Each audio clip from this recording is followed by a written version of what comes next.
Pessoal, resolvi começar de novo porque travou e eu não conseguia destravar de jeito nenhum. Tinha caído.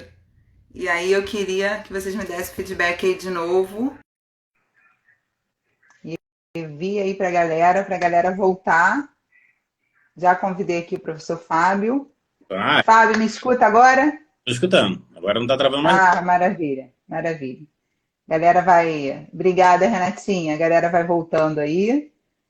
Maravilha. Também foi melhor logo tirar, porque a gente já perdeu um tempo, assim a gente começa de É vez. verdade. Perdeu tempo com a internet, né? Que não estava ajudando.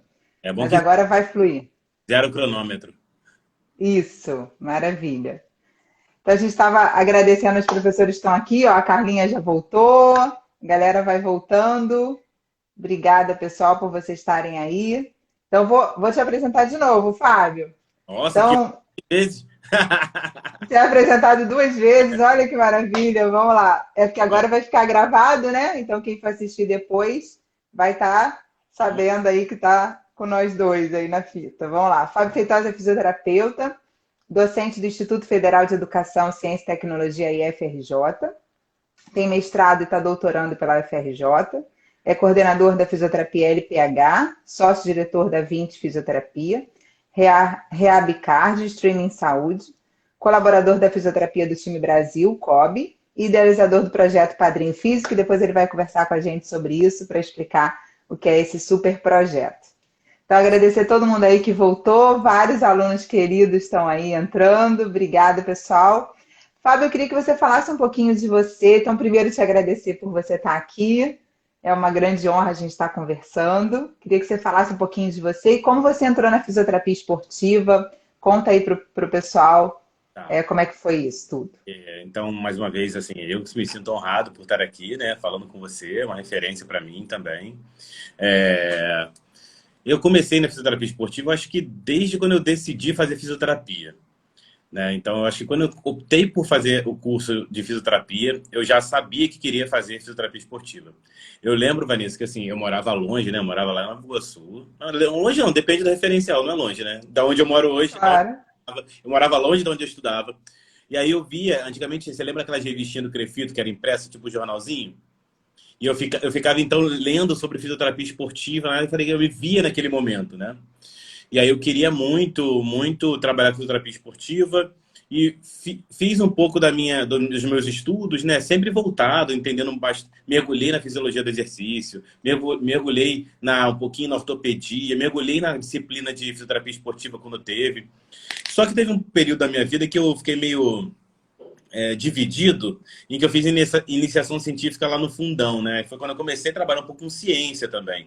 Então eu fiz iniciação científica no laboratório de reabilitação, não é da reabilitação cardíaca não, no laboratório de fisiologia cardíaca. Então eu trabalhava com ciência básica. Então me deu muito suporte para muitas das coisas que eu sei hoje, e que eu tenho como ideal. Então, os meus amigos falavam que eu era louco por estar estudando ratinho, né? Ratinho, camundongo, coelho, coração disso, coração daquilo. E aí eu mudei um pouco da minha linha, mas dentro do mesmo laboratório, eu trabalhei com célula-tronco, principalmente muito esquelético, e aí já começou um pouco mais de aplicabilidade dentro da fisioterapia, né? Entender um pouco mais de terapias celulares dentro do meio de fisioterapia ou da ortopedia. E aí teve um momento crucial em que eu tive que optar ou fazer um estágio em fisioterapia esportiva com o Nilton Petroni, que era referência, né, uma referência para todos nós, ou então ir para o Procardíaco, que tinha uma parceria muito grande do laboratório que eu fazia com o Procardíaco. Foi o primeiro estágio de fisioterapia em terapia intensiva dentro do Procardíaco, abrindo para a gente, né? Duas pessoas, eu e um amigo meu. E aí eu optei por fazer a fisioterapia esportiva e ele optou por fazer lá. Ele tá hoje é chefe do Hospital de Miami, da Universidade de Miami, de Reabilitação Cardíaca, muito feliz lá. E eu estou muito feliz aqui com a área de fisioterapia esportiva. Então, aí eu fiz estágio de fisioterapia esportiva e aí eu já não parei mais. Quando acabou o meu estágio, que eu ia começar a procurar emprego, o filho na época falou, não, fica aqui comigo que eu quero que você comece a trabalhar junto da minha equipe. Então, eu comecei ali, e aí me envolvi cada vez mais, tanto do ponto de vista científico, quanto do ponto de vista acadêmico e também político, né? Então, eu já me envolvi a partir dali com a SONAF, hoje em dia eu sou membro da Sociedade de Fisioterapia Esportiva. Então, desde aquele aquele estágio, podemos dizer assim, eu comecei efetivamente a atender ou atuar com fisioterapia esportiva e não parei desde agora, desde então, né? Então agora eu atuo com fisioterapia esportiva tanto no alto rendimento, né, no Comitê Olímpico, quanto nos atletas, podemos dizer, recreacionais, né? Passando pelos amadores também. Então, eu atuo, o meu público, meu atendimento diário hoje, sei lá, 90 e alguns por cento, são pessoas que praticam atividade física, são atletas de alguma forma, independente do seu desempenho esportivo, né? Seja ele mais alto ou mais básico. Então, a minha carreira de fisioterapia esportiva veio desde 2003, quando que eu me formei, até hoje, aí, quase completando, então, 20 anos, né, de fisioterapeuta, já atuando na fisioterapia esportiva. Aí eu passei aqui, passei por ali, né? Confederação de Vôlei, futebol, passei pelo Vasco, onde você passou também. Sim, sim, fiquei muito feliz. E aí, por aí vai. E eu estou no Comitê Olímpico desde 2013 também. Então, eu faço parte lá dos colaboradores do Comitê Olímpico, então estou lá atuando com os atletas olímpicos também desde 2013. Para resumir um pouquinho. Maravilha. Tá de parabéns, tem uma jornada linda aí, muito bom. Parabéns. Viu? Que honra, gente, estar aqui. Demais estar aqui conversando com você. Então vamos lá, vamos começar no nosso tema, porque a gente tem aí muita coisa para a gente discutir. Então eu queria que você começasse, Fábio, falando para a gente quais são os principais testes funcionais para membros superiores mais usados hoje em dia e por que eles são os mais usados. Queria que a gente começasse por aí. Teste funcional de membro superior já é um desafio falar isso, né? Porque o membro superior é um desafio. Por isso que eu convidei você. Porque membro inferior seria muito mais moleza, né? Por isso vamos falar de membro superior.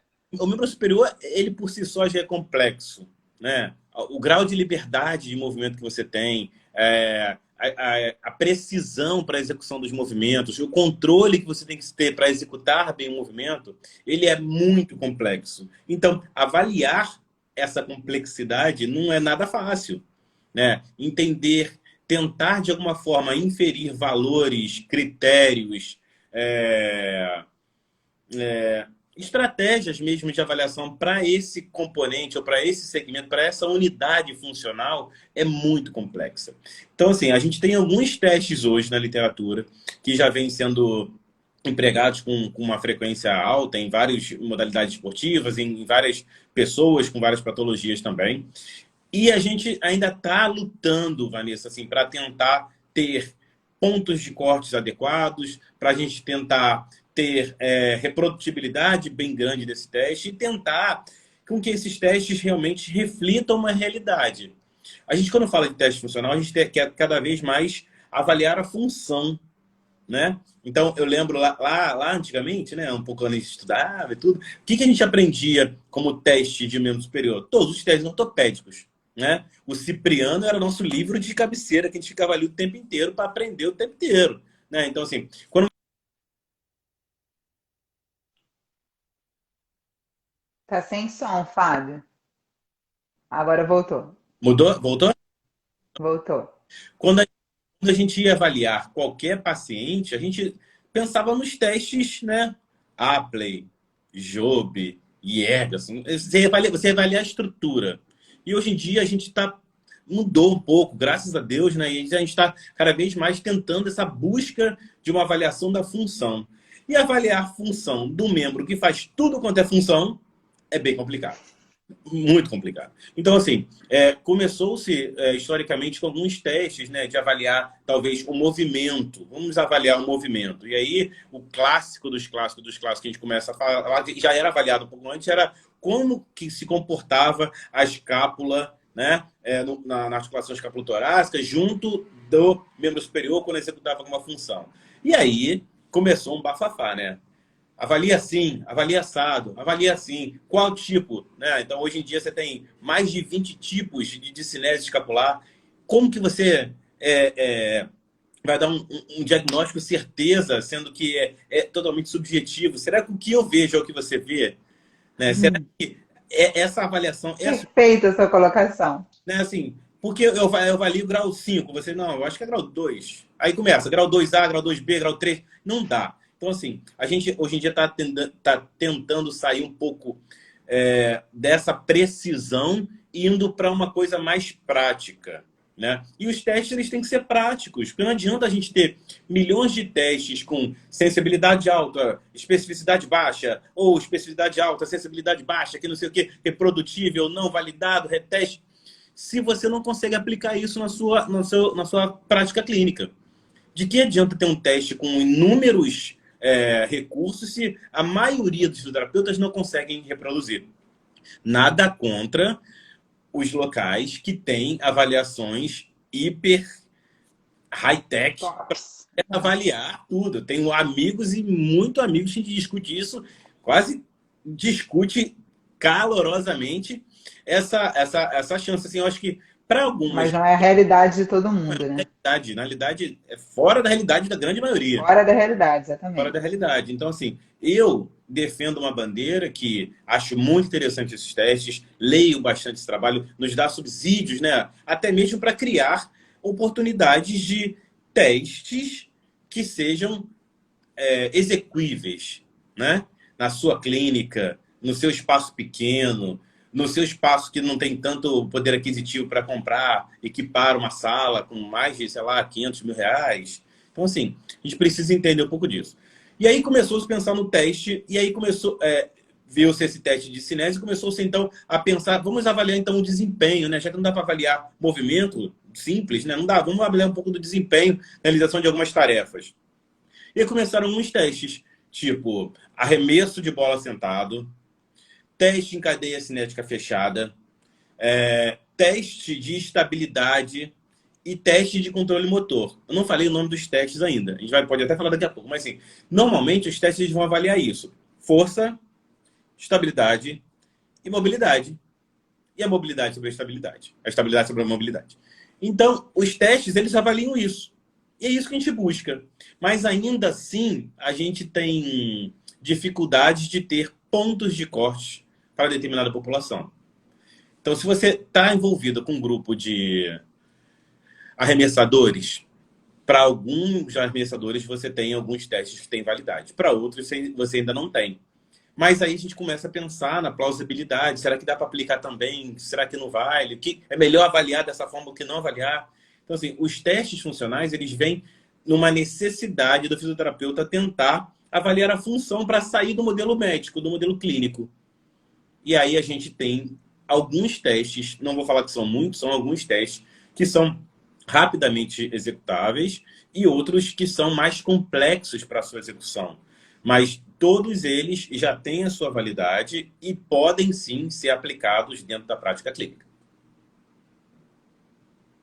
Maravilha. E a gente tem que, quando for escolher, isso que você falou é muito importante, né? Quando a gente for escolher um teste funcional, a gente tem que saber qual é o nosso público, ou seja, qual o esporte que ele pratica, o que eu realmente quero avaliar, né? Porque a gente acha que teste funcional ele avalia a função, mas qual função? O que você quer avaliar de função ali? Né? E tem teste, como você falou, que é muito bom para um determinado esporte, mas não é tão bom para outro. É validado para um esporte, mas não é validado para outro. E dentro de um esporte, também tem cada função específica, cada posição específica. E às vezes é melhor para uma determinada posição e para outra não, uma determinada atividade que esse atleta faz ou não. Então, isso tudo tem que ser verificado. Muito bom. Perfeito. É legal o que você falou. Eu estava conversando com um amigo meu, que ele é físio também aqui do Comitê Olímpico, ele fala, mas tá, a gente tem uma bateria de testes, bateria de questionário, bateria de forma de avaliar força, você tem uma ficha gigantesca. Ele fala assim, mas o que você avalia na prática? Eu falo assim, depende. Eu falei assim, como assim depende? Você não tem um protocolo de avaliação? Eu falei, eu tenho um protocolo mínimo de avaliação, mas não dá para reproduzir esse protocolo para todos os meus pacientes, né, os meus atletas, porque eles são muito heterogêneos. E isso vai ser determinado exclusivamente na hora da anamnese. Então, por isso que eu falo, quando a gente começa a falar sobre teste, a gente tem que lembrar sempre que a peça fundamental de um processo de avaliação é a anamnese. A maior parte do seu tempo você tem que gastar na anamnese, para que você gaste menos tempo no seu exame físico. Senão, você vai direto para o exame físico e você não sabe o que avaliar. Aí você vai avaliar inúmeras coisas que não vai... Primeiro, não tem necessidade de avaliar tudo. Segundo, que você pode avaliar coisas que não eram seus objetivos. E aí você vai ficar perdido. Vai ter um monte de teste, uma ficha gigante, e aí, consequentemente, você não vai conseguir atingir objetivo nenhum, né? Vai conseguir fazer tudo e não vai fazer nada, na realidade. Exato. Você vai ficar cheio de informação e não sabe nem o que vai fazer com aquele tudo de informação, né? E agora? Tem um monte de informação. O que que eu faço com isso, né? Verdade. Perfeito. É verdade. Mas vamos lá. Aí, agora, vamos para a minha pergunta. Quais testes que você mais utiliza na sua prática clínica em relação a membros superiores? Qual que você verifica que... Enfim, para que você usaria cada um? Agora eu queria que você falasse um pouquinho de cada teste aí que você verifica melhor Beleza. resultado. Então, assim, a gente já tem milhões de estudos que falam da possibilidade de alguns movimentos inadequados estarem relacionados a algumas patologias, né? Mas a gente nunca vai fechar isso. A gente nunca vai fechar isso. O que eu uso constantemente? Assim, se eu pudesse... Sabe aquele hall de testes? Vou falar um pouquinho desse hall de testes. Não vou falar, né? Então, assim, inicialmente, a avaliação da discinese escapular. Isso aí é quase mandatório, né? Por mais que alguns estudos mostrem que não tem relação direta com tendinopatia do supraespinhoso, com dor no ombro, a gente avalia esse teste. Esse teste, como eu falei um pouquinho antes, né, ele tem milhões de variáveis. Mas o que eu faço? Tá? Baseado... assim, por que eu faço assim, Vanessa? É bom deixar claro, né? Quando eu comecei com um grupo de estudo lá no IF, né, com os meus alunos da Liga Acadêmica, a gente começou a falar, não, mas vamos começar a fazer uns testes. Qual teste fazer? Eles começaram a ver, deixei de propósito, eles começaram a ver que você tem 10 artigos, você tem 9 formas de avaliar o mesmo teste. Então, para chegar nesse consenso que eu vou falar aqui agora, a gente conseguiu sentar, pegar vários artigos e fazer como se fosse uma revisão sistemática, sabe? Assim, ou uma revisãozinha para poder chegar no máximo de componentes em comum para chegar num teste. E a gente padronizou esse teste e assumiu esse teste como o nosso teste. E o erro que a gente tem, que poderia ter baseado em um autor ou outro, a gente assume isso como um erro sistemático nosso, porque a avaliação de teste e reteste é nessa forma. Tá? Então, assim, por exemplo... Até porque, Fábio, já te cortando, sem te cortar, mas já te cortando, só para complementar, porque se você vai usar sempre o mesmo teste, vocês não criaram um padrão seu, claro, de vocês, claro, baseado em algum ou nos principais artigos que tem sobre esse teste, cada hora que vocês forem fazer vai dar um resultado diferente, porque uma diferença às vezes já é enorme para um teste. Você vai fazer um agachamento com o braço para frente, o braço para o lado, o braço ao lado do corpo, isso já interfere na sua avaliação. Você tem que ter Os dois estão certos. Com certeza, mas para avaliar aquela pessoa, por exemplo, no antes de uma lesão, ou pós-lesão, ou no meio de uma pré-temporada, ou depois que ele teve uma lesão, isso faz diferença. Tem que sempre usar o mesmo critério. Então, perfeito o que você falou. Isso. Então, a gente estabeleceu alguns critérios de alguns testes. Por exemplo, falar do teste de cinese escapular. Existem vários autores que falam de vários tipos de classificação, né? O Kibler é um autor que principalmente fala principalmente das 3 grandes classificações, mas hoje em dia a gente já optou por fazer o tem ou não tem. Está presente ou está ausente? Bom, a discinese escapular está presente. Beleza, então a gente começa a fazer uma intervenção. Já que você tem 20 tipos de intervenção, de possibilidades, será que se você avaliar um tipo vai fazer tanta diferença? Então, assim, a gente começou a trazer para uma questão mais execuível, né? E ser um pouco mais prático. Então, assim, o teste de discinese escapular, a gente faz esse teste de acordo com o peso da pessoa. Se ela tem até 68 quilos, a gente coloca 1,5 kg para botar uma carga para avaliação da discinese escapular com abdução dos membros superiores. Se ela tem mais de 68 quilos, a gente coloca 2,5 kg para poder avaliar isso. E aí a gente diz se tem ou se não tem a presença de discinese. Beleza, deixa lá. Isso aí já vai ser um ponto importante para depois eu traçar os meus objetivos, né? Outro teste que começaram a fazer, como eu te falei, foi o teste de cadeia cinética fechada, que carinhosamente se chama de CK-QEST, né? Close Kinetic Test. O teste de membros superiores em cadeia cinética fechada. E aí, esse teste, hoje em dia, a gente sabe muito... Os autores criaram ele na tentativa de estabelecer um teste para avaliar a função do membro superior, ou avaliar o controle, a estabilidade do membro superior. Só que a gente vê que é um teste muito mais de desempenho, né? É um teste que o paciente fica em posição de flexão de braço, né? O push-up, com as mãos apoiadas a 91 centímetros de distância uma das outras. Então, assim, 91 centímetros é quase 1 metro, é grande pra caramba. Para mulheres tem uma adaptação, alguns autores dizem que tem uma adaptação, que você pode colocar o joelho no chão.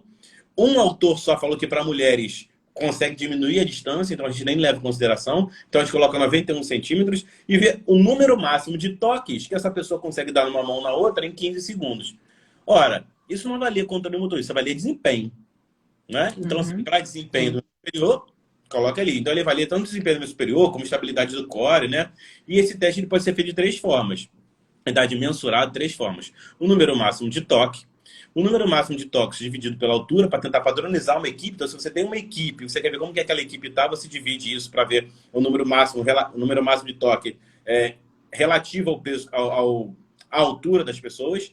E você consegue ainda utilizar uma outra fórmula, que depois a gente pode discutir um pouquinho dessa fórmula, que é utilizando a altura vezes o peso corporal dividido por 100 para poder chegar na potência máxima executada. Então, você fala de potência e quando você fala de relacionada ao peso, à altura corporal, você começa a ter uma questão mais relacionada a desempenho e não especificamente controle motor. E aí, esse mesmo autor fala assim, não, realmente, esse teste não dá para avaliar controle motor. Eu preciso de um teste que avalie controle motor. E aí ele já tinha o teste da estrela de membros inferiores, que aí mudou para um teste de 3 direções, né, de membros inferiores. Que é o Y-teste. O Y-teste. E a gente, então, eles adaptaram então, o Y-teste para membro superior, que aí sim é um teste que tende a avaliar um pouco mais o controle motor. E aí, quando você tem os movimentos padronizados, você consegue saber que quando você faz aquela direção, você está ativando mais musculatura, a musculatura tal, tal, tal e tal. Quando você faz outro movimento, você faz outro. E quando você faz outro movimento, você faz outro. Então, quais movimentos são esses do Y, né? No membro inferior, você tem anterior, póstero medial e póstero lateral. No superior, você tem medial, superolateral e inferolateral. Então, aí você tem a ação de peitorais, de deltoide, de supra, de serrátil, tudo de acordo com cada agrupamento, de cada movimento. Então, para cada direção que você fizer, você tem atuação de mais ou menos grupamentos musculares. Tem um artigo muito legal que avalia por eletromiografia, né? A ativação de cada agrupamento quando você faz uma outra direção. E aí te dá subsídio. Se eu sei que naquela direção o paciente não conseguiu executar bem aquele movimento, eu sei que eu preciso trabalhar tal agrupamento muscular. E aí esse teste é comparativo do membro superior direito com o membro superior esquerdo. E você tem um cálculo que você vê que a diferença entre eles ela deve ser trabalhada de até 4 centímetros normal aceitável. Acima de 4 centímetros você deve, então, efetivamente trabalhar aquele grupamento muscular. Então, a gente já falou de 3 testes, né? De cinese, SicaQuest e o Y-teste. Um outro teste muito utilizado, aí o pessoal do judô usa bastante, né? O pessoal que usa bastante o peitoral para poder fazer alguma função, lutas principalmente, é o teste, e basquete também, arremessadores, que é o teste de arremesso de uma medicine ball, né? Então, o paciente vai ficar sentado, com as costas apoiadas, os pés, os joelhos meus superiores em extensão, os pés em dorsiflexão, e vai pegar uma bola de 4 quilos e vai tentar arremessar o máximo distante possível. E aí você também tem, na verdade não é um teste de controle motor, mas são testes de potência, né? E aí, Vanessa, eu gosto de utilizar, além desses testes que a gente chama de funcional, algumas coisas mais específicas, né? Por exemplo, mobilidade do ombro. Isso para mim é saber a função do ombro. Então, o déficit de rotação interna da glenomeral é fundamental a gente avaliar, né? Então, com goniômetro, com celular, com aplicativos, você consegue avaliar, então, esse déficit de rotação interna. Em arremessadores, né, eu utilizo rotação interna e rotação externa para ver, então, o ângulo total dessa glenomeral, né? E aí a gente faz os testes comparativos. Pô, Fábio, é errado você fazer isso, porque em alguns esportes, por exemplo, você tem a dominância. Então, a dominância ela tende a ter um pouco mais de força e talvez até um pouco mais de restrição capsular, né, em função das coisas. Mas, sim, eu concordo isso. Eu concordo plenamente. Eu sei que tem a questão da dominância. Mas essa restrição não pode ser tão grande ao ponto de limitar funcionalmente esse atleta. Quando eu sei que essa restrição está muito grande, fora do meu padrão de de normalidade, aí eu faço uma intervenção. E da mesma forma que eu avalio a amplitude de movimento, eu avalio a força, né? E aí eu lanço mão de um dinamômetro isométrico, Aham. é isso, para poder fazer a avaliação da força. E aí, que força eu avalio? Da mesma forma que eu falei dos testes, né? Vou falar da força. Eu posso avaliar a força de vários grupamentos para vários movimentos. Mas normalmente eu vou fazer a rotação interna e externa. Se eu tiver um dinamômetro manual, né, isométrico, consigo fazer. Tem um teste muito validado pela Encous que fala sobre a avaliação da rotação externa, da força excêntrica de rotadores externos, que é muito interessante ela ter feito isso. E eu posso, dependendo da patologia ou da situação clínica desse paciente, avaliar serrátil, trapézio inferior, o que eu quiser. Mas, normalmente, eu utilizo esses testes porque esses me fazem inferência às coisas que eu já sei que tem validade. E aí, na avaliação, na anamnese, eu discuto se há necessidade de incluir um ou outro teste de força, um ou outro teste de mobilidade, um ou outro teste funcional. Então, normalmente, eu faço esse tipo de protocolo. Maravilha. Sabrina, não tem como ele mostrar o teste, Sabrina. Ela tá pedindo para mostrar. Não tem Viu? como, só se ele. Não tem, a gente pode depois fazer um post com umas fotos para vocês. Na divulgação do teste, da live, está lá o Y-teste de membros superiores. Mas, Mas não tem. coisa, no computador, deixa eu ver se consigo abrir em um segundo. Ah, dá pra ver o Y-teste no superior. Qual outro teste que eu falei mais que eu falei? A das rotações. Deixa eu mexer no A celular. de Cinese e o SequeQuest. Deixa eu mexer. Ó, teste, Y-teste no superior. E aí eu tenho os movimentos, né? Aqui, medial, né? Deslocamento medial. Aqui o superolateral e o inferolateral. É importante lembrar que é medial em relação ao teste o membro que está apoiado, né, Vanessa? Então, assim, quem eu estou testando aqui? O membro superior direito. Aqui eu estou testando o meu superior esquerdo, por mais que eu esteja deslocando o meu superior direito. Aqui, por exemplo, estou testando o meu superior esquerdo também, né? Deixa eu Sim. ver, falei da discinésia, membro superior. Até umas. Ah, os testes de força, né? De trapézio, né? Trapézio superior. Ó, rotadores externos do ombro excêntrico, tá vendo? A gente consegue fazer o movimento excêntrico dos rotadores externos. Os rotadores externos do ombro aí de uma forma isométrica. Uma coisa importante é colocar uma fita inextensível, né? Uma faixa inextensível para ter o máximo de precisão no teste. Rotadores internos também. Não sei se está dando para a galera ver isso aqui direitinho, mas deixa eu Ah, bota só um tentar. pouquinho mais perto, Mais Fábio. perto, deixa eu tentar. Ela está pedindo para você mostrar da escápula. Ver se Ah, o você tem teste alguma da coisa aí do escápula. teste da discinese. Ah, aqui, ó. A gente nem faz abdução, a gente faz um pouquinho de abdução com um pouquinho de flexão, né? Um pouco mais diagonal. Então, aqui, por No exemplo, plano da escápula, né? plano escapular. A gente tem um pezinho aqui, 2,5 kg, tá vendo? E aí a gente consegue efetivamente avaliar se há presença ou não disso. A Sabrina, a gente tem que ser rápido um pouquinho, senão já era a live. Que é live, Sabrina. Mas fala comigo depois que eu te ajudo nisso aqui se você precisar de alguma coisa. Eu me disponibilizo a ajudar à vontade, tá? Fique à vontade. Então aqui eu consigo ver se tem discrepância ou não desse movimento da escápula durante o movimento. Deixa eu ver se tem Vanessa, esse aqui é um outro teste bem legal. Eu não falo porque eu não faço muitas vezes, né? É o comprimento do peitoral menor, tá? Então a gente consegue, às vezes, dependendo da anamnese, incluir esse teste. Seria muito interessante para alguns casos de anteriorização muito grande do ombro, em que você tem uma rotação interna do ombro, né? Quem é responsável pela rotação interna é o peitoral menor. Então a gente consegue medir esse comprimento. Na verdade, não é o comprimento do peitoral menor, né? É o comprimento desse cabeço-humeral em relação ao externo, tá? Deixa eu ver se tem mais, Perfeito. deixa eu ver se tem mais algum aqui que eu podia mostrar. Ah, aqui a avaliação do déficit de rotação interna, né? Então é importante a gente estabilizar ali um pouquinho da cabeça humeral, mas sem forçar muito, porque senão não adianta, fica a minha estabilidade e não a restrição capsular do paciente, né? Então consigo também ver a rotação externa do ombro também. Maravilha. Ah, já deu para clarear muito aí. Muito bom. Ih, quase que... Muito bom. Pronto. Quase caiu? Quase que... Ó, o Rafa está perguntando aqui, ó, no SicaQuest, se o desempenho for baixo, o que essa informação traria para nós? Há valores de referência ou associação com lesões? Então, tem sim, tem valores de referência para o SecaQuest e valores abaixo indicam nada mais do que um baixo desempenho em executar aquela função. Assim, e aí, o que que causa esse baixo desempenho?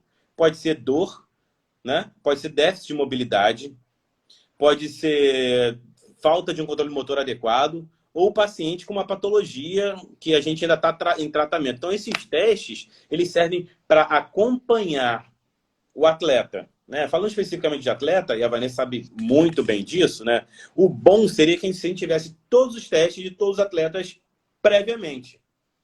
Mas isso é uma Sim, dificuldade muito grande. Assim, vai chegar um dia que, quando o atleta for contratado por um clube tal, vai chegar assim, ó, toma aqui, ó, minha fichinha com todos os meus dados. Né? Porque uma dificuldade que a gente tem, né, Vanessa? Assim, o atleta chega no meio da temporada, né? E ele já fez pré-temporada, já começou a tratar, já a jogar para um outro clube. E aí você tenta avaliar uma coisa e aquele resultado não é pré, né? Aquele resultado é durante. Então, a gente não tem esses critérios ainda de antes, depois, a gente não sabe como. Então, ele lesiona. Quando ele lesiona, você vai fazer um teste, você não sabe como que ele estava antes. Então, tem sim. critérios para isso. Então, vai chegar um dia que aqui no Brasil a gente vai evoluir para isso. A gente está evoluindo. A gente está começando a trabalhar um pouquinho com Big Data, né, com inteligência artificial, e isso eu acho que vai ser o futuro. Mas a gente ainda não tem isso muito claro. Então, foi o Rafael que perguntou, foi isso? Rafael, Foi. então assim, Rafael, muitas coisas podem estar associadas a um baixo desempenho desse teste.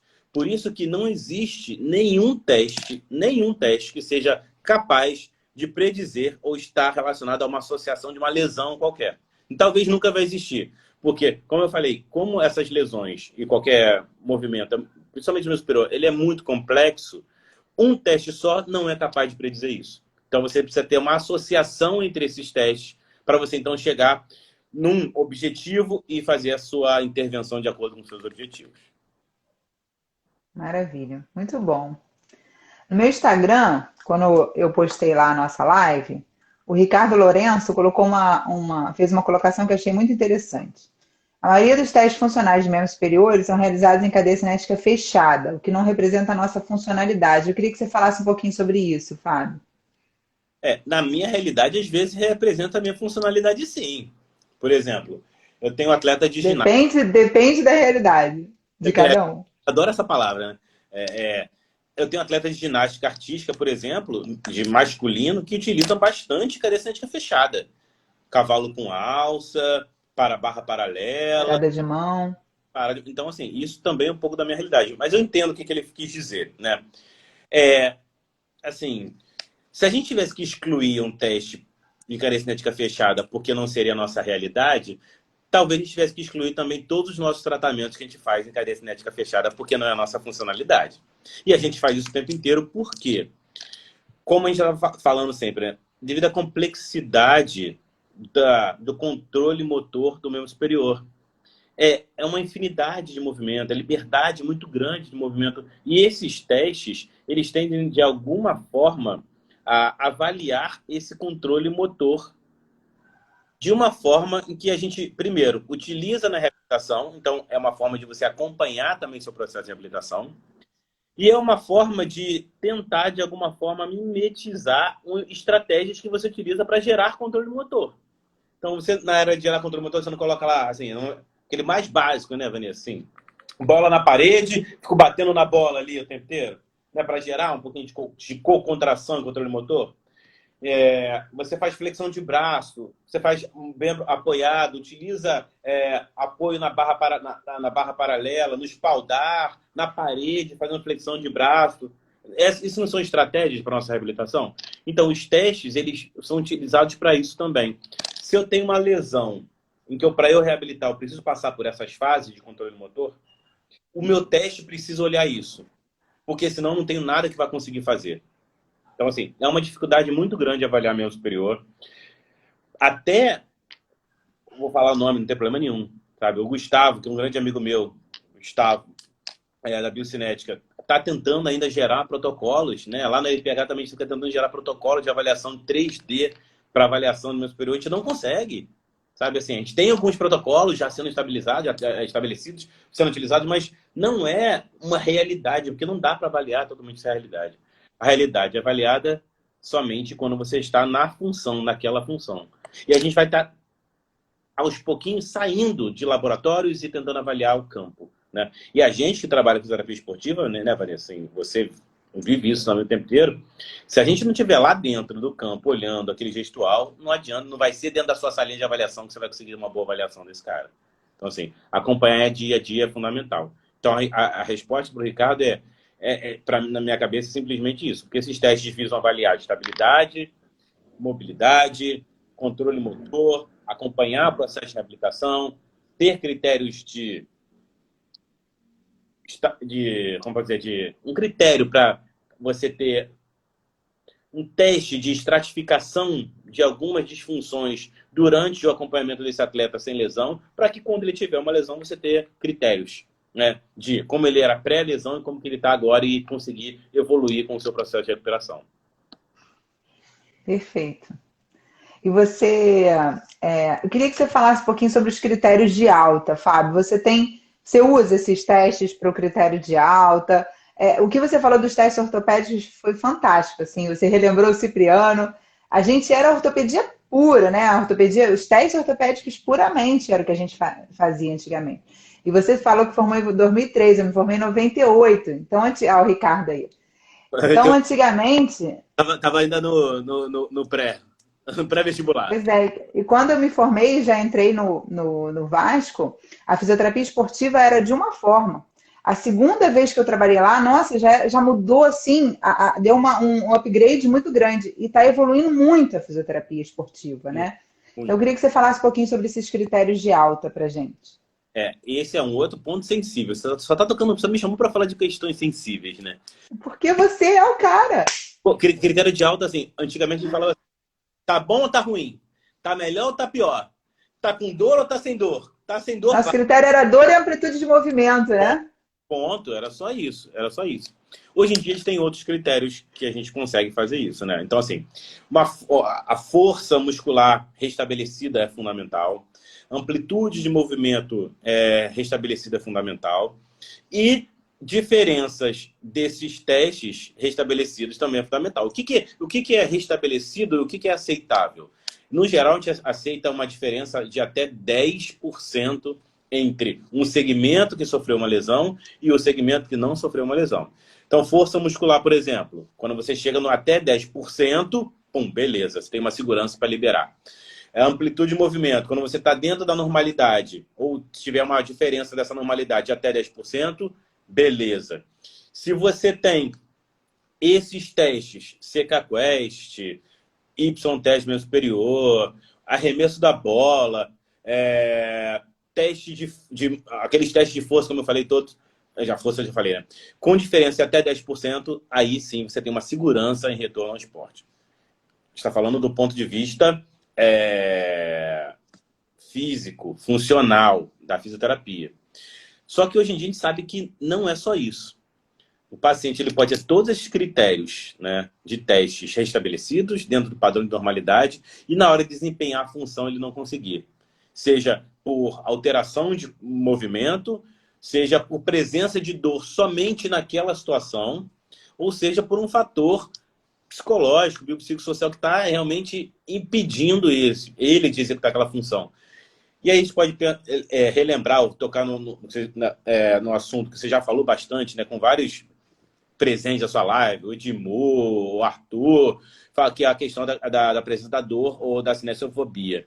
A realização do movimento, ou o paciente, o atleta principalmente, quando você fala de executar um movimento e que levou a ele a ter aquela lesão que afastou ele durante tanto tempo daquela atividade esportiva, isso pode desencadear uma barreira para ele executar aquele movimento. Então, assim, estratégias como exposição gradual, né, utilização de alguns recursos que você vai sensibilizando esse paciente é fundamental. Hoje em dia a gente fala esses termos bonitos, né? Cinesiofobia, exposição gradual. Antigamente, como que a gente esquecia a cinesiofobia? Tá com medo. Exposição gradual era o seguinte, começava com a esponja de um lado, passava a esponja do outro, algodãozinho. Isso é exposição gradual. Hoje em dia a gente só está com mais bonito e já tem comprovação do que a gente fazia antes, né? Colher de pau, percussão com colher de pau, depois passava esponjinha, né? Era tudo isso. Então, assim, embora os testes sejam capazes de avaliar ou predizer, melhor, embora os testes sejam capazes de te ajudar a traçar estratégias de minimizar lesão, ele não vai minimizar. Apesar dos testes serem capazes de te dar uma segurança para você dar alta para aquele paciente, ele também sozinho, ou eles sozinhos também não são capazes de dar essa alta. Mas, assim, de certo ponto, você está seguro e você está ciente, você está tranquilo, com a consciência tranquila que você fez tudo certo. Da minha habilidade profissional, eu consegui restabelecer a função, restabelecer a amplitude de movimento, restabelecer força muscular e todos os testes, todos os critérios atendidos de acordo com o que você traçou de ideal, beleza, você pode dar alta para esse paciente. Mas não garante que ele não vai lesionar no primeiro momento que ele for submetido àquela nova função. Infelizmente, né? Infelizmente. A gente tenta minimizar, né? Mas é o que você falou, não garante, mas tenta minimizar. Antes estava tudo nesse pacote que você falou e a gente chamava propriocepção. Né? Aí depois virou outro nome bonito, reorganização sensório-motora, né? Ou reprogramação sensório-motora, cada um ainda dava um nome bonito. E agora esses nomes estão mudando. Treino muscular, né? E por aí vai. Por aí. Você tem estratégias mais estratégias. Ó, o Elton falou o seguinte, ó. Associado aos testes funcionais, geralmente de imediato na sua prática clínica, associa questionários? Sim. Eu só não associo questionários, a gente está falando da avaliação, né? Mas pensando no acompanhamento, eu não só associo questionários de função, porque também é bem complicado, né? Você tem alguns questionários, o mais utilizado para meu superior é o DASH, né? A avaliação de incapacidade do meu superior. Mas eu utilizo também estratégias de controle de carga durante o processo de recuperação. Tá? Então, essa estratégia é fundamental para você conseguir evoluir bem e conseguir reavaliar o paciente de uma forma adequada. Então, assim, seja o paciente em domicílio, seja ele no clube, seja na clínica, acompanhar esse paciente, como está a evolução ou controlar essa carga de exposição desse paciente é fundamental para você conseguir ter resultados. E essa questão do questionário é uma coisa bem sensível também, porque a gente, às vezes, o paciente, dependendo do paciente, fala assim, pô, mas eu não estou melhorando nada. Né? Aí você aplica o questionário lá e você mostra para ele aqui, ó, no questionário você não conseguia fazer isso, agora você consegue fazer isso. Mas, Vanessa, assim, na prática, quando o paciente quer criar caso com você, ele vai responder errado o questionário. Ele vai responder errado o questionário. E aí vai tudo por água abaixo. Toda essa teoria vai por água abaixo. Então a gente precisa ter um discurso de dar muita segurança ao paciente, sabe? De ter uma empatia grande para esse paciente. E aí você sim consegue realmente ter segurança nas suas respostas. Então, assim, um parênteses. O que eu faço no meu dia a dia? Né? Quando eu estou na minha clínica, a minha clínica emite um laudo. Quando eu estou no clube, no COB, o COB emite um laudo. Mas quando eu estou atendendo meu paciente particular, eu emito laudo. Né? A pergunta para todo mundo é, vocês emitem laudo? Assim, eu emito. Eu faço um laudo, primeiro dia avalio ele tudo, faço um laudo e entrego para ele aqui, ó, assim como você está. A minha programação para você é essa. Primeira fase, segunda fase, terceira fase. Você vai acompanhando, é como se fosse uma linha do tempo. Ele vai acompanhando comigo o processo. Ele sabe, ó, agora eu estou na terceira fase, né, Fábio? Você está na terceira fase. E eu mando isso para ele, para o médico responsável, e a gente vai acompanhando aos pouquinhos. E aí, eu tenho segurança na aplicação dos questionários, eu tenho segurança na resposta dele, sabe? Eu tenho segurança para entender que tudo aquilo que eu estou perguntando, inclusive os meus critérios de alta, vão ser seguidos de acordo com o meu paciente, do que eu quero, né? Atingir os meus objetivos. Né? Perfeita a sua colocação. Pessoal, olha que dica incrível aí, importantíssimo isso. Eu não ganho dinheiro porque eu não quero, porque ensinar a ganhar dinheiro eu sei. Maravilha, que bom.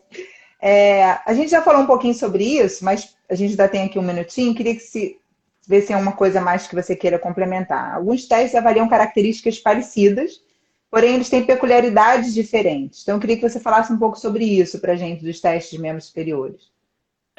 Então, é como eu falei um pouquinho antes, né? Eles se complementam, né? Não dá para você ter um teste só que você vai achar que esse teste é o teste para isso. Tipo, não dá para ter um teste. Vamos falar da ortopedia? Você tinha um teste que avaliava supraespinhoso ou lá no Cipriano você tinha pelo menos uns 5 que falavam de avaliação supraespinhoso? Não é? Então, assim, por que funciona? Vai ter um teste para você? Não vai conseguir. Então, assim, a gente tenta, de alguma forma, entender o que o paciente faz na anamnese. Depois disso, aí que você vai para a questão da peculiaridade de cada teste. Eu vou selecionar o melhor teste que atenda à minha necessidade. Então, assim, eu sei que aquele paciente me contou a história A, B, C, D, nananana. Então, eu suspeito, né? Porque quando eu saio da avaliação, da anamnese, eu tô com uma suspeita. Os meus testes, eles não vão... porque senão eu não precisava nem falar com o paciente. Testa aí, né? Ele não precisa conversar com o paciente se não tivesse essa necessidade. Então, eu tenho necessidade de ter uma suspeita. Ele pode ter isso, pode ter aquilo, pode ter aquilo. No nosso caso, essa dor dele, essa síndrome do impacto, vamos dizer assim, já que a gente já... Vamos falar desse termo, já que tem muito... Esse termo já está caindo por vez já também, né? Sim. Impacto do ombro. O que está causando isso, né? Pode ser isso, isso e aquilo. Então, com os meus testes funcionais, eu vou ver como que tá. Será que é esse déficit de força? Não, não é esse déficit de força. Será que é isso? Será que é aquilo? Será que não é? Eu tento buscar causas possíveis, porque também uma causa eu não vou ter. Então, assim, já sei. A síndrome do impacto do ombro é porque a cabeça do número está superiorizada e está comprimindo o canal do supraespinhoso. Já passou esse tempo também, né? A gente não fala mais disso. Então, eu preciso avaliar tudo para tentar ter algumas possibilidades. Antigamente, eu também ficava nessa agonia assim, de tentar achar um culpado para aquela situação. Não dá. O movimento é complexo. O ombro é complexo, principalmente. O membro superior é muito complexo. Se a gente falar de mão, então, né? É muito complexo. Então, você nunca vai conseguir achar um culpado. Você pode achar vários culpados. Ou melhor, você pode suspeitar de vários culpados. E aos pouquinhos você vai conhecendo o paciente e vai vendo, não é esse o culpado, não é aquele o culpado, não é aquele outro. Então, os testes, eles te dão essa possibilidade. E as peculiaridades de cada um deles vai de acordo com o que você está vendo na sua avaliação. É bem chato, pra falar a verdade. Principalmente na situação que acontece, já sei o que é. Você sabe aquela anamnese, molezinha. Aí você faz teste A, B, C, D, tudo dentro da normalidade. E aí? O que você faz? Né? A gente está sempre buscando um erro, né?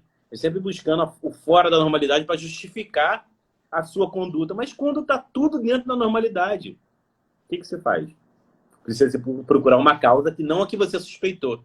A gente precisa ter maior ainda o que está causando aquilo. E aí, por isso que eu falo que nunca a gente vai ter um teste, nunca a gente vai conseguir achar um culpado. A gente vai achar conjunto de fatores que poderiam estar associados àquela disfunção que o paciente chegou para você. Maravilha, muito bom.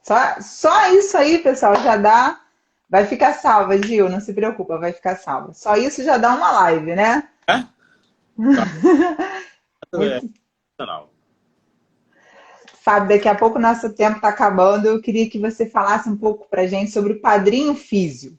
De onde surgiu o Padrinho Físio? Como é que começou isso? Começou no meio da pandemia. No meio da pandemia já tá, né? No início da pandemia, melhor dizendo, que eu comecei a entender, a gente precisa conversar com as pessoas, eu preciso utilizar essa ferramenta que sempre existiu e cada vez mais tá próxima da gente, né? Para poder, de alguma forma, ajudar pessoas, né? Eu estava ajudando pessoas da forma com que eu achava mais correta, né? Estava a pessoa passando fome, eu ajudava. Eu ajudava de várias formas. Eu falei, agora eu preciso ajudar os alunos, os terapeutas, de alguma forma. Então, eu comecei a bolar um projeto em que eu conseguia conectar pessoas inexperientes. E aí, por que eu falei inexperiente? Porque a ideia inicial era acadêmicos, mas a gente viu até recém-formados, né? Entrando no projeto. Com um especialista. O especialista, por exemplo, você, né, Vanessa, hiper especialista, super conhecido, super competente, talvez não tinha tanto tempo de expor o seu material na internet, fazer uma divulgação muito boa, as pessoas mostrarem te ver, conhecer pessoas diferentes, entrar na rede social. E os alunos que talvez tivessem um pouco menos de atribulações, mais de tempo, mais expertise, inclusive, né? Então, os meus alunos do IF sabem coisas de Instagram que eu nem sei, às vezes tem que perguntar para eles. E a gente, então, assim, vamos unir o útil ao agradável? Então, vamos pegar esse cara que não tem tanto conhecimento técnico, mas tem muito conhecimento de outras coisas, e o cara não tem conhecimento técnico e não tem esse outro conhecimento. Então, assim, o Padrinho Físico, ele visa conectar pessoas. Ele visa... E aí, a gente nunca impôs regra nenhuma. E a gente, eu disse a gente, porque tem outro, um professor, o professor Alex, que é um amigo meu que está junto comigo nesse projeto. Então, assim, hoje em dia eu tenho uma madrinha, que é a Caterine, que mora na China, com afiliados que estão em Manaus, no Rio de Janeiro, em São Paulo e no Sul. Eu tenho o Yuri, que é de Minas. Viva a internet! Que tem afiliados de vários lugares do Brasil. Então, assim, quando você é especialista, é conseguir falar com pessoas de vários locais, ou quando aqueles alunos de vários locais iriam ter uma intimidade com você, de discutir semanalmente um artigo científico, estratégia de divulgação de marketing, publicações, publicar na internet coisas, produção que vocês estão fazendo. Então, assim, tá tendo muita gente. Tem gente que já arrumou emprego, tem gente que já começou a se expor mais na internet, tem gente que está ganhando muito dinheiro com paciente, está sendo atraído por causa das próprias publicações que estão sendo feitas. Então, assim, eu estou muito feliz com os relatos que as pessoas têm me dado. Financeiramente, isso para mim não me traz nada, mas, assim, isso é o menor dos problemas, né? Eu criei um projeto, ele está lá, e as pessoas estão se conectando, estou vendo resultados, as pessoas se dando bem, super felizes. Isso para mim é ótimo. Então isso para mim já me satisfaz. A ideia é justamente isso, é conectar a Gil falando aí, ó. Vambora, Gil, conecta, chama a Vanessa aí para ser sua madrinha. Aí, ó. Vanessa chama a Vanessa para ser sua madrinha. E as pessoas começam a se conectar direto, falando e expondo o que quiser. Não tem regra. Sabe assim, a gente, ó, quero que você publique uma vez por semana e marque o Padrinho Físico. Não precisa. É legal embarcar o padrinho porque mais pessoas conseguem ver, né? Mas não tem problema nenhum não marcar. E fica super à vontade para fazer o que quiser, falar a hora que quiser. É para ler artigo, não é para discutir, é resenha, não é? Então, assim, fiquem à vontade para poder fazer. Quem não conhece ainda, entra lá, @padrinho.fisio, dá uma olhadinha lá no nosso Instagram, tem várias especialidades. Então, o que a gente fez? A gente postou cada semana uma especialidade diferente e as pessoas se conectam dentro da especialidade. Queria ter uma madrinha de urogineco. Vou lá na página de urogineco, ó. Sou fulano de tal, estudante da faculdade tal, gostaria de ter uma madrinha, me interesso muito. Quem vai ser minha madrinha? Aí a madrinha já pega ela e já começa a conectar. E o contrário é o profissional. Eu sou o Fábio, sou especialista em terapia esportiva, estou querendo apadrinhar um número X de alunos para a gente poder discutir, crescer profissionalmente. Quem quer ser meu afiliado? As pessoas se conectam e marcam aonde quiser, na plataforma que quiser, da forma que quiser. Isso tem sido bastante... Tem sido bem legal esse projeto. Então, assim, está rendendo muitos frutos legais. Maravilha, Fábio. Então, assim, primeiro eu queria te dar os parabéns por esse trabalho incrível. Obrigado. E chamar, assim, a galera que está aí para participar do Padrinho Físico, tantos fisioterapeutas formados, tem um monte de professor aqui, vários fisioterapeutas formados. Vamos entrar lá e poder ajudar essa galera que está começando, tanto quem está na faculdade, quem está já formado. E eu vou aqui fazer minha parte. Oi? Eu ficaria feliz demais, assim, ter um padrinho, referência hoje em dia, só que eu não conseguiria falar com ele dia a dia, sabe? Acompanhar... Gabriel. Vai lá, chama o Gabriel aí. Vem cá, Gabriel. Fala, Vanessa, te cortei. Não tem problema. Então, eu vou fazer aqui... vou entrar no Padrinho Físio. Olha aí, galera, aí, ó. Isso. E eu fiquei pensando como entrar e como fazer isso. E aí eu conversei com o Fábio hoje.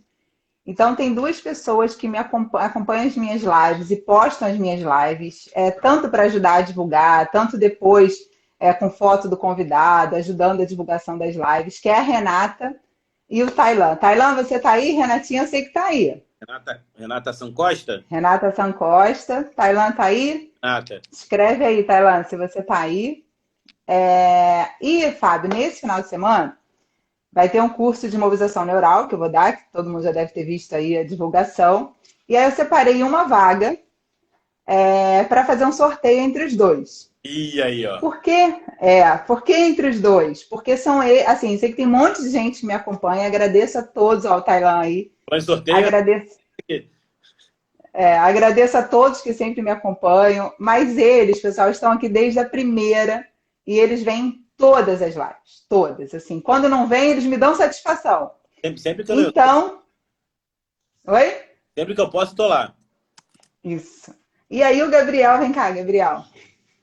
Então, pessoal, esse Oi, é o pessoal. Gabriel. Gabriel, Oi. tudo bem?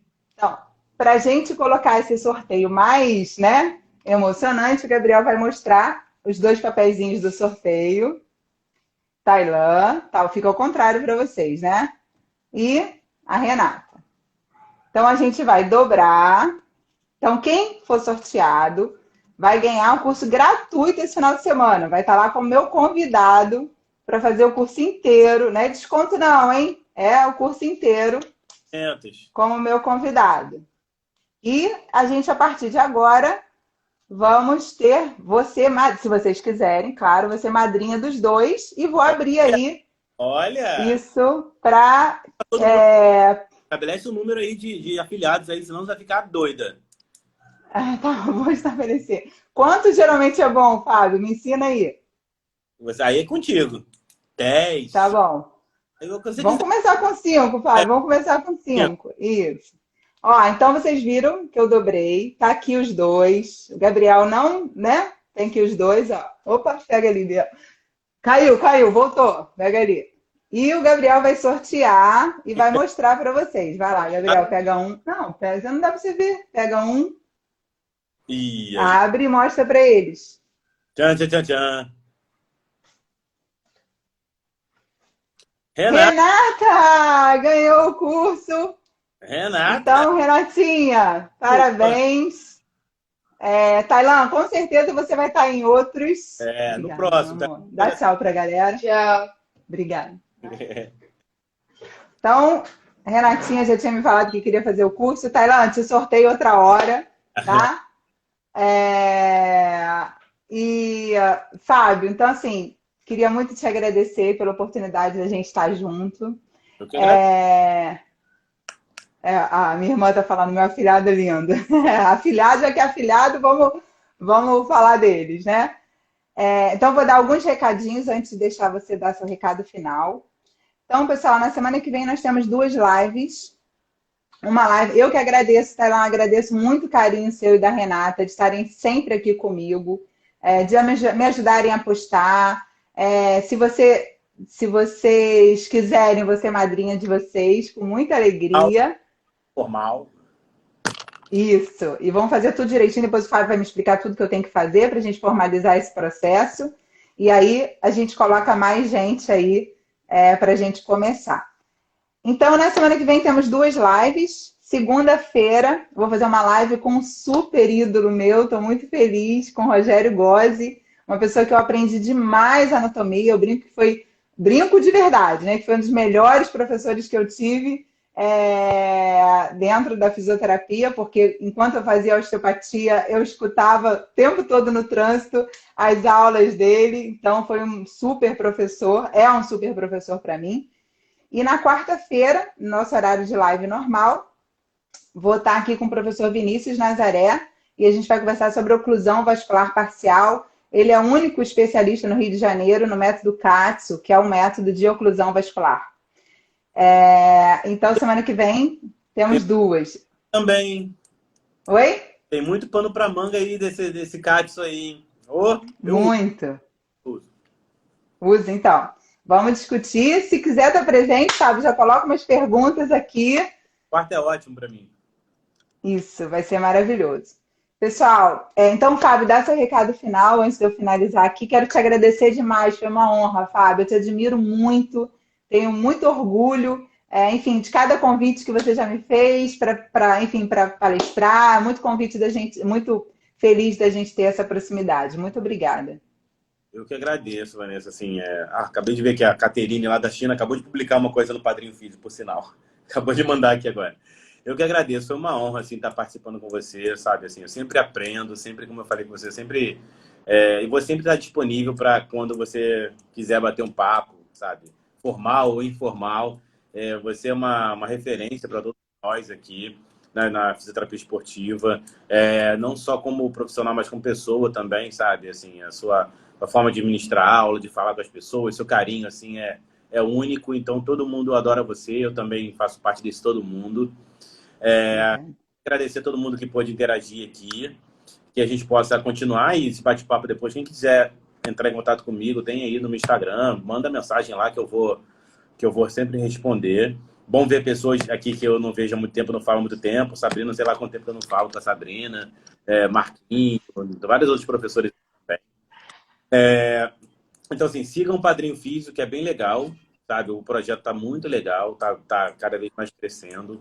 Além disso, a gente montou uma plataforma, gente, eu digo eu e meu irmão, né? Você conhece o meu irmão, Vanessa?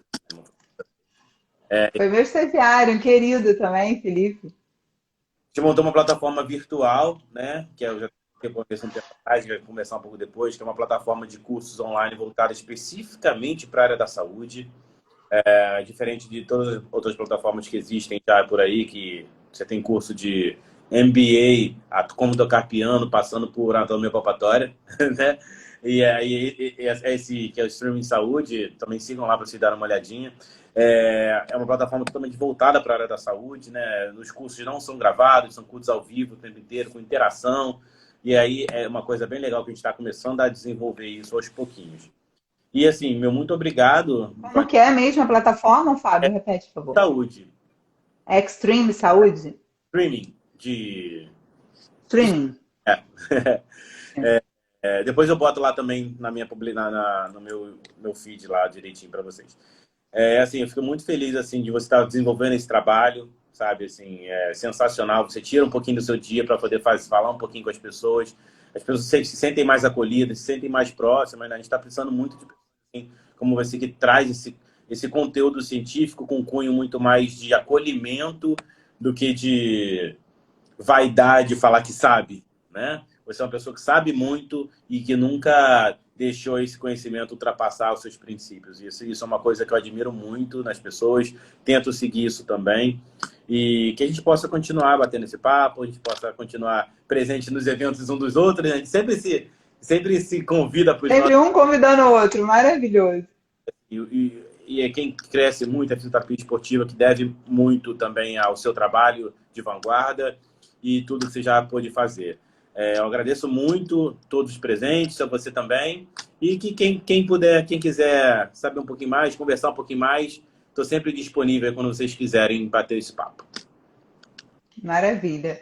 Obrigada, Fábio. Ó, então fica aí o recado aos professores. É Padrinho Físio, Eliana. Padrinho.físio, o perfil. Padrinho.físio. Isso. Então tá, um monte de professor aqui, pessoal. Alisson Gino, Fábio PLC, Pedro Paulo, Carla Daniele, quem quiser aí. Alisson, só galera. Isso. Convida aí a galera, vamos apadrinhar acarinhar e apadrinhar essa galera, que o que a gente está precisando no planeta, no mundo hoje em dia, é de muito amor. Isso Fábio, mesmo. Muito obrigada, um beijo grande. Obrigada, pessoal, quem ficou aí até o finalzinho. Até semana que vem. Beijo. Tchau, tchau.